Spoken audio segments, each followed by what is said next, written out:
Amigos queridos,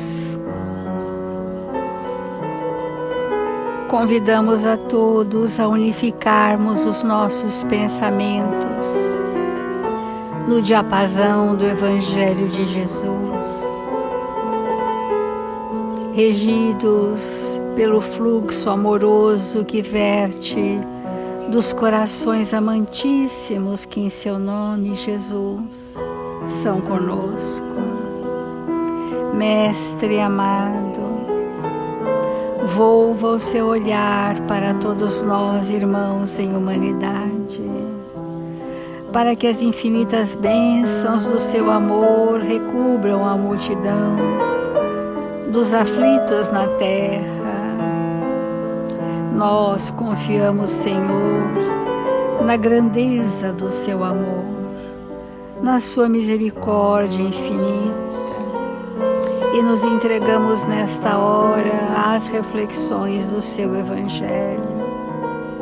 Faça-nos, Senhor, instrumentos dignos e úteis para aprendermos a servir em seu nome, onde quer que estejamos, sem perguntar a quem ou até quando, para que a nossa existência na terra seja pautada no bem constante.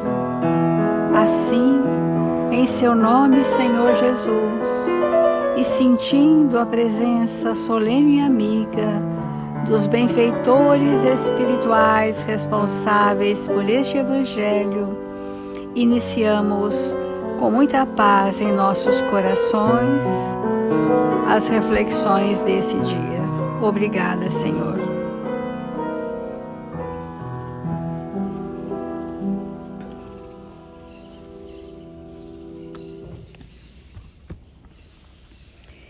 Do Evangelho segundo o Espiritismo, bem-aventurados os aflitos, justiça das aflições. As compensações que Jesus promete aos aflitos da terra não podem ocorrer senão na vida futura. Sem a certeza do futuro, essas máximas seriam um contrassenso. Bem mais seriam um engodo. Mesmo com esta certeza, compreende-se dificilmente a utilidade de sofrer para ser feliz.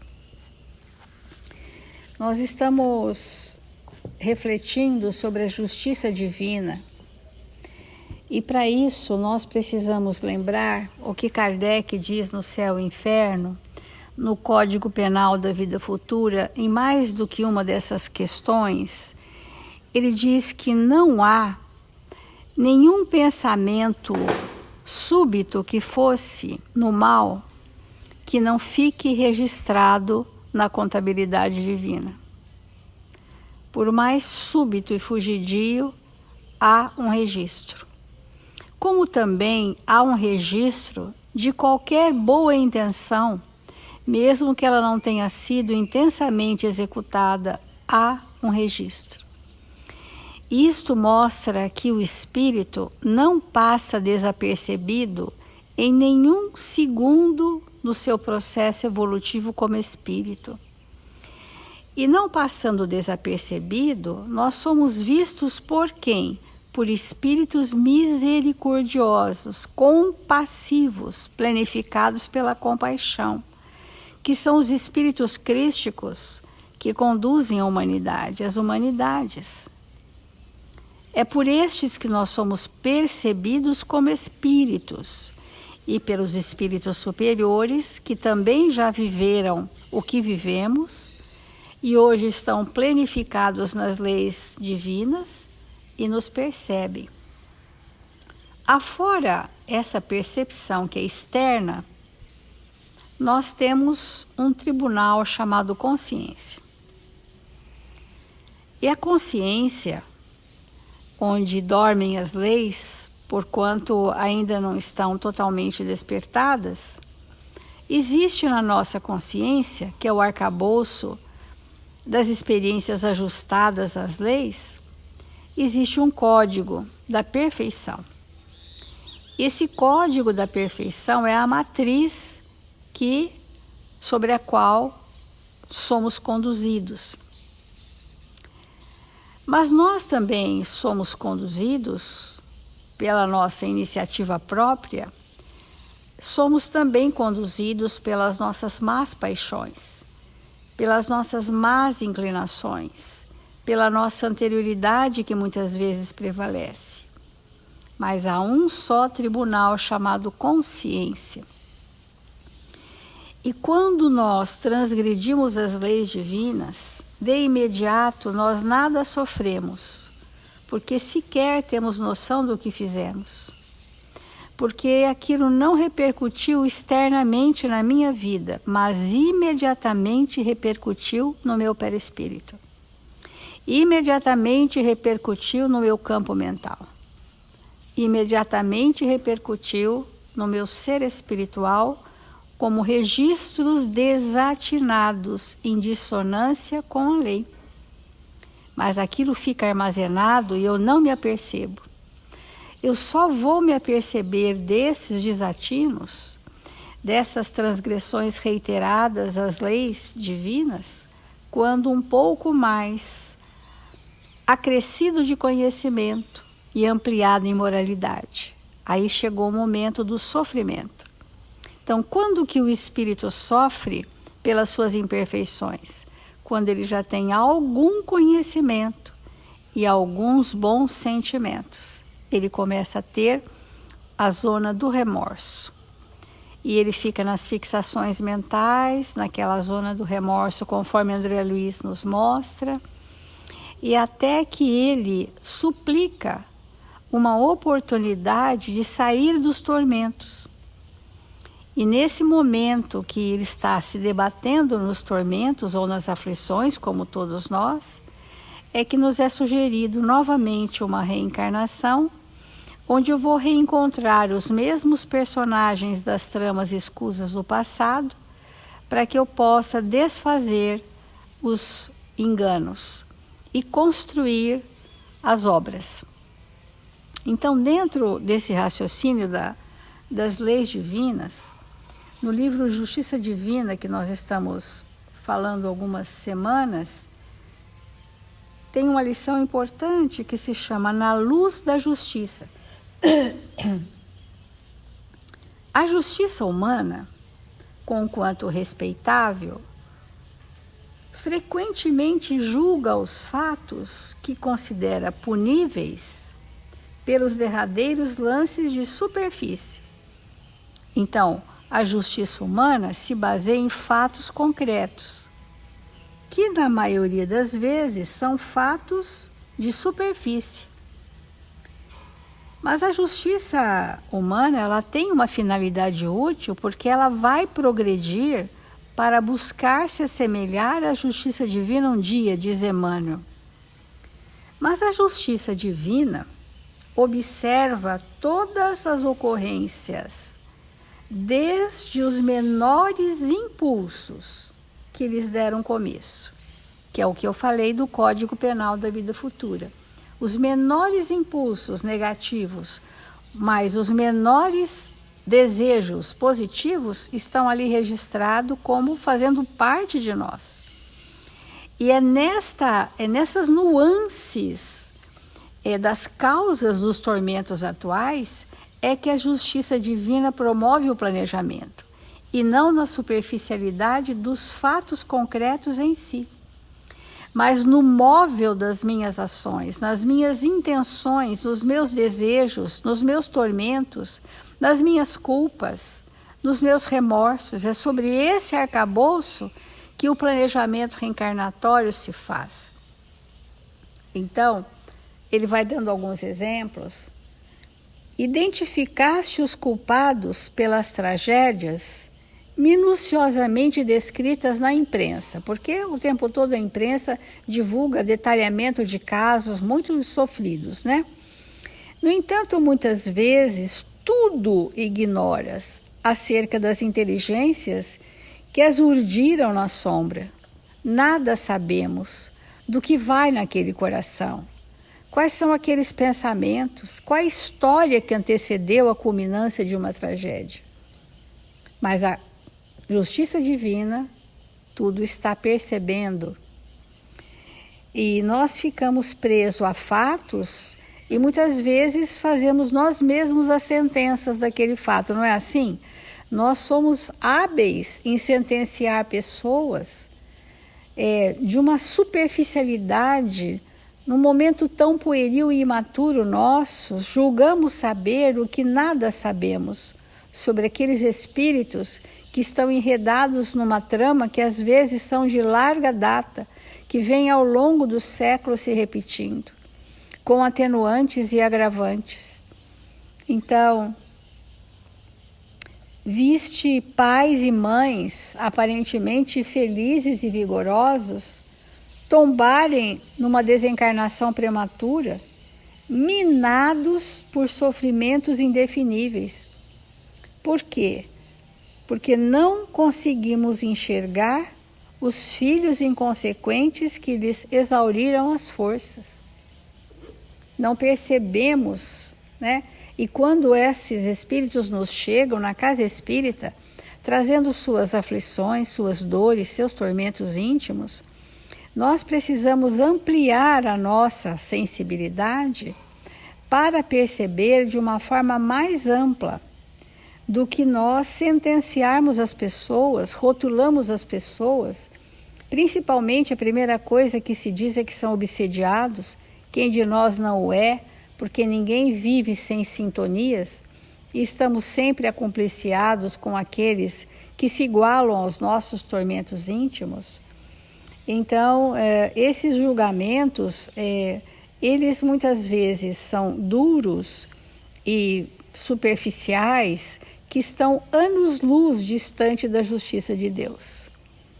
E nós precisamos nos imbuir com a sintonia, com os amigos espirituais, para que a justiça de Deus se faça e possamos ser, quando muito, meros instrumentos para podermos levar um alento de esperança àqueles corações. Porque por si mesmos já sofrem. Não é necessário ninguém nos dizer dos nossos erros, nós já sabemos. Não é necessário a gente apontar uns aos outros as nossas dificuldades, porque elas já nos fazem sofrer. Mas o que nós esperamos uns dos outros é que nós possamos nos soerguer quando caídos. Outro exemplo. Anotaste os companheiros que desertaram da construção espiritual, censurando-lhes o esmorecimento e o recuo. É muito comum na casa espírita muitos companheiros, muitas vezes desertarem, realmente abandonarem as oportunidades, né? E esses espíritos muitas vezes já fizeram vários movimentos de que estavam caindo, de que estavam necessitados e não foram percebidos. E foram embora. Porque não foram socorridos em suas reais necessidades. Muitas vezes porque o julgamento precoce os desmoronou e não tiveram forças para soerguer. Todavia, não te apercebeste dos amigos levianos que lhes exterminaram a tenra sementeira de luz no apontamento esclarecedor. Não vimos que houve uma infiltração das trevas, não percebemos a nós mesmos ou o companheiro. Acusaste os irmãos que caíram em desdita e falência, classificando-os na lista dos celerados. Contudo, nem de leve assinalaste a presença daqueles que os sitiaram no berço da aflição sem remédio. nós estamos falando da justiça de Deus, que está na nossa consciência, das leis que nos regem e nos conduzem à perfeição. Nós estamos dizendo que a justiça divina promove que nós arquemos com a consequência dos nossos atos, para que cada um responda pela sua obra. Isso amadurece o espírito, tanto que na educação da criança, isso precisa já ser um traço definido. A cada um segundo as suas obras, nossos atos geram consequências. Se todos os lares deixassem de fazer a superproteção, que é igual a desamor, aos seus filhos, e dessem a eles a oportunidade de arcar com a consequência, de refazer o que não está bem feito, de reconstruir o que foi desconstruído, talvez tivéssemos hoje na paisagem do mundo os nossos jovens mais bem preparados para a vida. Não queremos com isso, diz Emmanuel, consagrar o regime da irresponsabilidade. Todos respiramos no universo ante a luz da justiça. Nós temos falado todos os dias que a lei de Deus é a lei de amor e que a justiça é a lei de amor e caridade. Caridade é a forma operacional do amor. Então a justiça, ela traduz uma benevolência, ela traduz uma caridade, ela traduz a luz do amor de Deus por nós. Por que sofremos? Porque insistimos na nossa ignorância. Porque estamos rebeldes ao amor. Porque somos contrários à verdade. Por quanto tempo sofreremos, diz Kardec, no céu e inferno? Pelo tempo que perdurar a nossa ignorância. E por isso a doutrina espírita veio nos tirar da ignorância, para que a gente tenha força de reagir sobre os males que nos acometem. E finalizando,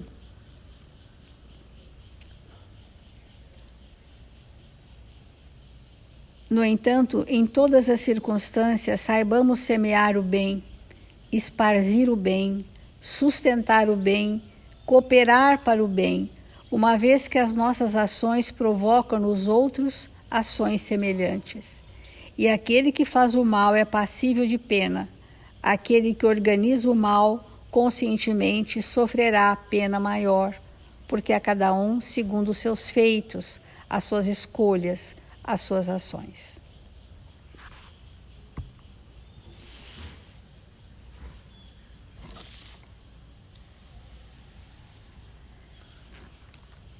O quanto a nossa mente e o nosso coração precisa cada vez mais de entendimento do que seja a justiça de Deus. Porque ao compreendermos mais profundamente, nós vamos nos sentir muito mais fortalecidos. Nós vamos nos sentir muito mais felizes. Porque é evidente que essa justiça nos ampara, nos fortalece, está por nós. Foi estabelecida para que nós pudéssemos ser felizes. Então, nós trouxemos hoje um texto do livro intitulado Leis de Amor, que poderia ser intitulado como a Lei da Justiça, poderia ser intitulado como Lei da Caridade, porque tudo é uma coisa só. E quando esse livro foi composto, há mais de 50 anos atrás, Emmanuel esclarece que ele seria um opúsculo didático. E ele faz um planejamento, porque na obra de Deus e dos Espíritos Superiores tudo é planejado. Ele faz um planejamento de trazer essa obra pelo Chico e pelo Valdo. Um traria os textos das páginas ímpares e o outro pares, como muitos outros livros foram escritos assim, e, em função da sintonia que eles tinham naquele momento com Emmanuel. E esse livro, ele realmente deveria ser estudado profundamente por nós espíritas, porque ele é de um conteúdo extraordinário. E não é tão simples da gente entender, porque se estudarmos e ficarmos com o conteúdo ao pé da letra, nós vamos perder a grande oportunidade de entender efetivamente o que esses espíritos que compuseram aquela equipe, que trabalharam com o Chico, quiseram trazer para nós em humanidade. Então,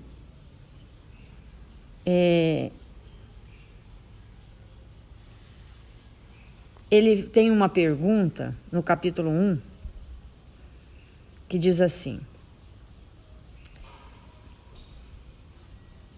quais os dois aspectos da justiça? E ele responde: a justiça na terra, ou seja, a justiça dos homens, pune simplesmente a crueldade manifesta.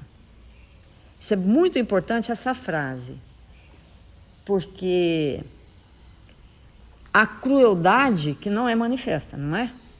Ela fica no pensamento. Muitos de nós somos espíritos cruéis. Nós imaginamos coisas terríveis e muitas vezes não executamos por falta de oportunidade, porque as coisas não conspiram para que aquilo aconteça. Então, o primeiro ponto que ele nos esclarece é que a justiça humana na Terra, ela age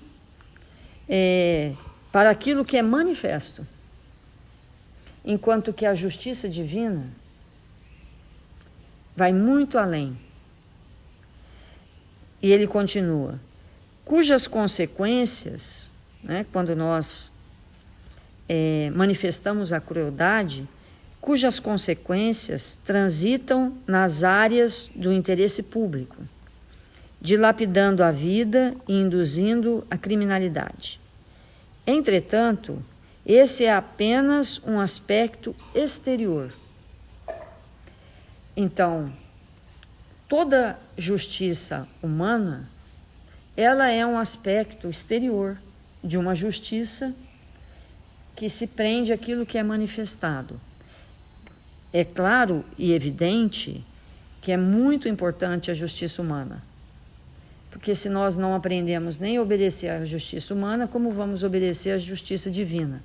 A nossa fala aqui não é de maneira nenhuma de menosprezar os códigos de justiça humana, tão necessários e fundamentais para que a civilização, para que a sociedade, não vou nem falar civilização porque, mas que a sociedade possa existir com a mínima ordem. Mas ele deixa claro para nós que essa justiça é externa. Porque a justiça é sempre manifestação constante da lei divina. Então, a justiça, como nós devemos compreender, na sua integridade, é a justiça divina. E ele complementa: nos processos da evolução e nas atividades da consciência. Então, nós vamos fazer um ponto aí, porque essa frase, ela precisa ser desdobrada, aprofundada no nosso entendimento. Que a justiça de Deus, ela atua nos processos da evolução e nas atividades da consciência. O que ele quer dizer com isso? Então vamos entender assim. Deus é justo e ele age através das suas leis. Quando nós aqui na Terra, em função da nossa imaturidade, da nossa ignorância, das recrudescências no mal, nós agimos deliberadamente contra alguém, contra a sociedade, uma coletividade e assim por diante. Muitas vezes, ao desencarnarmos, nós não temos condição de, na programação seguinte, na reencarnação seguinte, reparar o mal que fizemos. E Deus posterga, porque Ele é justo, e a sua justiça é de amor. Deus posterga lá para frente, para que nós possamos no futuro, um dia, mais amadurecidos, nos ajustarmos com a lei ante alguém ou algumas pessoas que nós prejudicamos. Então Deus nos concede oportunidade de evolução, de reparo íntimo, de avanço intelectual e às vezes até de um avanço moral, para que quando nós estivermos em condição de termos o êxito reencarnatório, nós vamos estar agora com aqueles espíritos que prejudicamos no passado. Então, o que acontece nesse momento? Nós estamos melhores intelectualmente, nós estamos melhores moralmente do que naquele momento onde agimos de maneira criminosa em relação à lei, e vamos receber aqueles espíritos como filho, como esposa, como marido, como pais, que nós prejudicamos e que eles ficaram por aí através dos séculos se debatendo na própria ignorância. Vai ser difícil nós entrarmos em contato agora com a consciência que nós temos e com os valores que nós já possuímos com alguém que não fala a verdade. Vai ser complexo para nós agora a convivência com o raciocínio que nós já fazemos, porque a pessoa falou, nós já sabemos o que ela quer dizer. Por quê? Porque o nosso raciocínio já aprimorou. Ela nem precisa abrir a boca, ela começou a falar a primeira letra, nós já estamos entendendo tudinho o que vai no conteúdo dela. E o que acontece? Isso passa a nos irritar. Isso passa a causar em nós um impacto sofrido. Aquela situação passa a ser muito mais sofrida, porque agora eu tenho os elementos e muitas vezes, no lugar de usar em favor para a regeneração daqueles, eu vou criticar, eu vou apontar o defeito, porque eu hoje, mais aprimorada, eu tenho mais condição. E vai ficar, para mim, que estou mergulhada na justiça divina, que Deus aguardou eu estar nessa condição para poder agora auxiliar,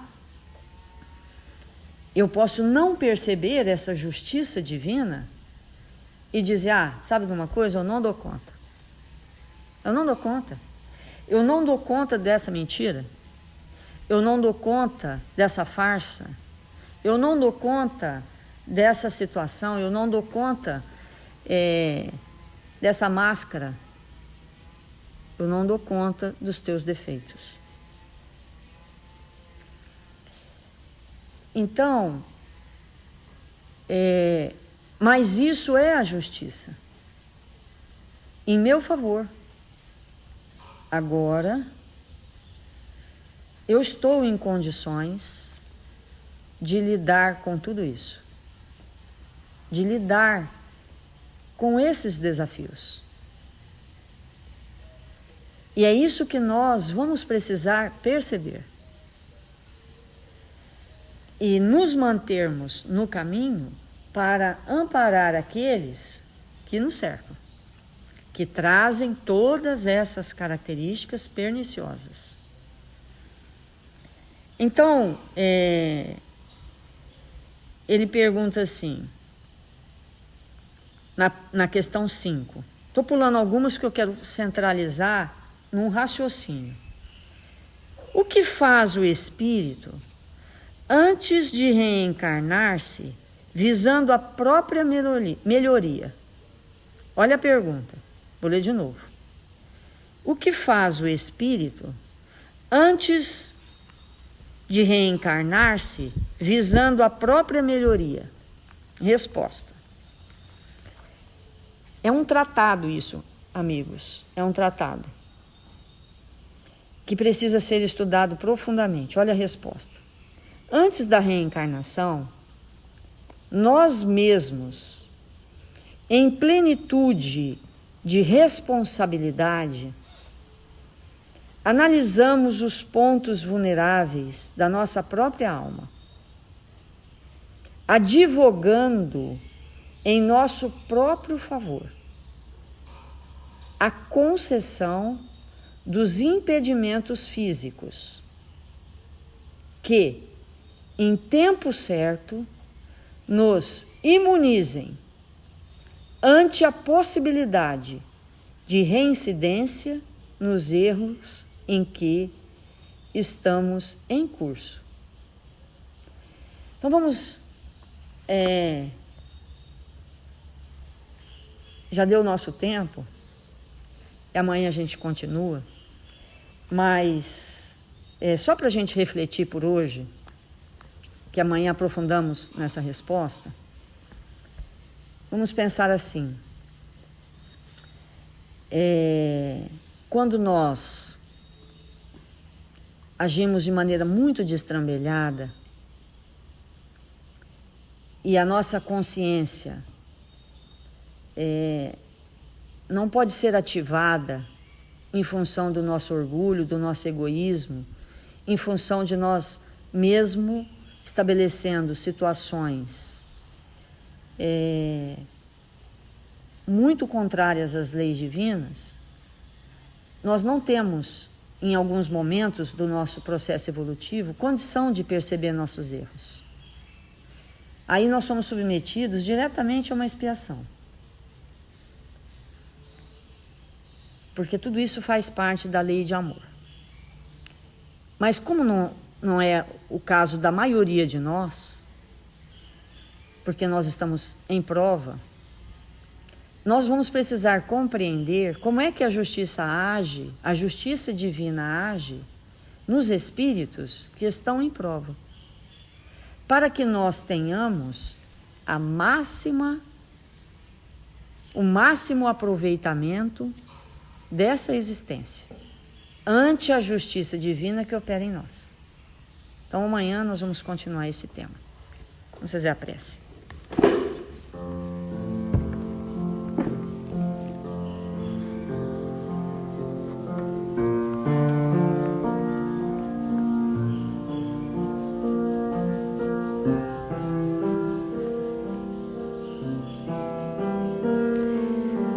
Jesus, divino amigo das nossas vidas,